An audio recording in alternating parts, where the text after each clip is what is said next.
Amélie, jeune active, vient d'emménager dans cet immeuble parisien. Voilà, j'ai ma chambre. Hop. Voilà. Malgré un emploi stable, impossible pour cette juriste de se loger seule dans un appartement de la capitale. Cette chambre en colocation était son dernier recours. Tous les propriétaires que je contactais ou les agences, il fallait avoir 3 mois de loyer minimum, il fallait avoir des garanties de dingue. On m'a même demandé le contrat de mariage de mes parents à un moment donné. Donc c'était impossible. J'ai rempli mon dossier, j'ai rempli les éléments qu'ils me demandaient et puis l'appart était pour moi. C'est instantané en fait et c'est ça qui est cool. C'est premier arrivé, premier servi, donc du coup j'ai pu choisir la chambre qui m'intéressait et tout de suite emménager dedans. Montant du loyer, 850 € par mois. Amélie a été séduite par la formule proposée par cet entrepreneur, la colocation solidaire. On s'adresse à des propriétaires de grands appartements, on devient locataire de ces appartements, on va les meubler, les équiper et en faire des espaces de vie.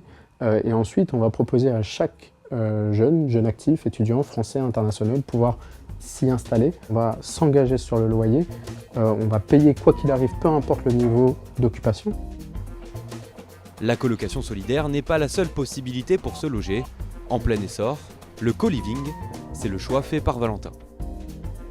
J'habite au premier étage, tout au fond. Il y a 4 logements au rez-de-chaussée. Et au total, donc, ça fait 16 logements. Et vous avez 2 autres résidences au-dessus. Et là, on arrive dans mon petit chez-moi. Ce concept lui permet d'avoir son propre studio et de partager des espaces communs avec les 66 autres résidents. Pour candidater, les démarches sont simplifiées avec par exemple des visites virtuelles. J'ai été facilement convaincu à la fois parce que c'était neuf, parce que le prix m'allait, parce que c'était à côté de l'aéroport et le concept aussi, encore une fois, d'avoir mon indépendance et d'avoir la partie co-living. Donc tout ça réuni, j'ai tout de suite, mais vraiment je crois, le lendemain, j'ai tout de suite postulé. Pas besoin de CDI, ni de gagner 3 fois le montant du loyer. Pour cet appartement, tout est compris. Eau, électricité, Wi-Fi et même les abonnements télé. Tout compris dans le loyer, vous mettez vos 975, vous n'avez plus rien à débourser. C'est avec de parfaits inconnus que Valentin partage les espaces communs, comme Baptiste, qu'il ne connaissait pas il y a 3 semaines. Ce soir, c'est jeux vidéo.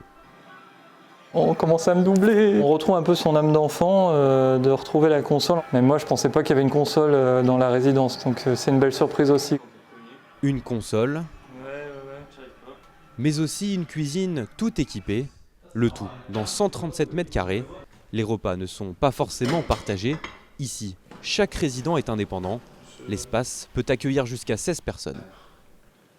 J'adore rencontrer du monde, donc je trouve que c'est intéressant.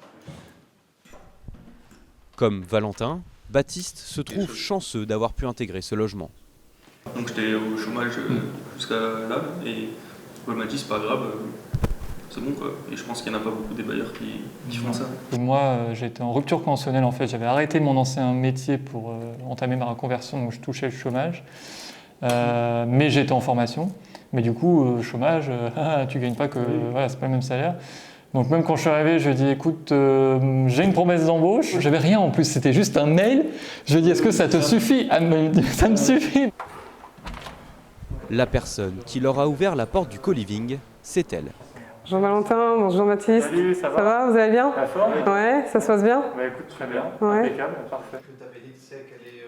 Véronique est la référente de cette résidence construite il y a seulement 2 mois. Tous les jours, elle répond aux interrogations des colocataires et s'assure des multiples services proposés.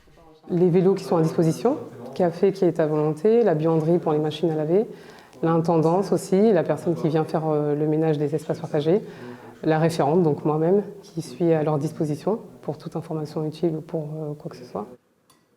Cette agence n'est pas la seule à avoir misé sur le phénomène co-living. Depuis 2020, le nombre de locataires a été multiplié par 7 en France. Encore moins cher, la cohabitation intergénérationnelle, c'est le choix que font quelques milliers de jeunes, comme Elliot, 20 ans, Et aujourd'hui, c'est un grand jour pour lui. Il emménage chez un retraité. Donc là, on a le contrat de cohabitation intergénérationnelle et la charte. Donc c'est le contrat et la charte seront signés par Elliot, donc le jeune, et la personne âgée qui l'accueille. Cet étudiant en langue ne paye que 200 € par mois et touche en plus les aides de l'État pour une chambre de 10 mètres carrés. J'ai toujours été proche des personnes âgées, j'ai pas de soucis avec ça. Et j'ai pas spécialement les moyens de prendre autre chose. Du coup, c'est parfait pour moi. Une semaine plus tard, nous retrouvons Elliot. Bonsoir, comment allez-vous? Très bien. Et Jean-Noël, son colocataire. À 96 ans, cet ancien médecin vivait seul depuis plusieurs années dans ce grand appartement. Ses enfants lui conseillent alors de proposer l'une de ses chambres à un étudiant pour l'aider au quotidien. C'est rassurant d'avoir quelqu'un d'autre et de pouvoir appeler et avoir quelqu'un qui me rappelle. Elliot est avant tout ici pour apporter une présence à son nouveau colocataire. Pour un petit service, je peux aider, il n'y a pas de souci. On a tous les deux un intérêt pour l'histoire et pour l'anthropologie aussi. L'anthropologie aussi. Les sciences en général. Des moments partagés dans un espace commun, à l'exception d'une pièce pour Elliot. Voilà, ça c'est ma chambre. Et il y a ça aussi. C'est un peu à l'ancienne du coup. Le confort est standard, mais à seulement 30 minutes de son université et à faible coût. Il y a 1 an, il y a 2 ans, j'ai regardé les logements qu'il y avait sur Paris. C'était tout de suite minimum 500 balles. Et encore, c'était pas placé ici. Du coup, là, c'est la seule chance que j'aurais eue. Avant de découvrir la cohabitation intergénérationnelle, Elliot avait pourtant tout essayé pour se loger dans Paris. Dans ce mail-là, ils m'ont envoyé aussi une fiche PDF avec tous les sites sur lesquels je pouvais postuler pour un logement. J'ai essayé la majorité et j'ai pas eu de retour ou que des refus. La cohabitation leur permet aussi de partager leur passion, pour la préhistoire notamment. Tous les jours, Elliot et Jean-Noël passent en revue des magazines. Vous l'avez lu celui-là? Oui, celui-là vous me l'aviez prêté aussi. Comme celui-là. Et celui-là aussi, oui.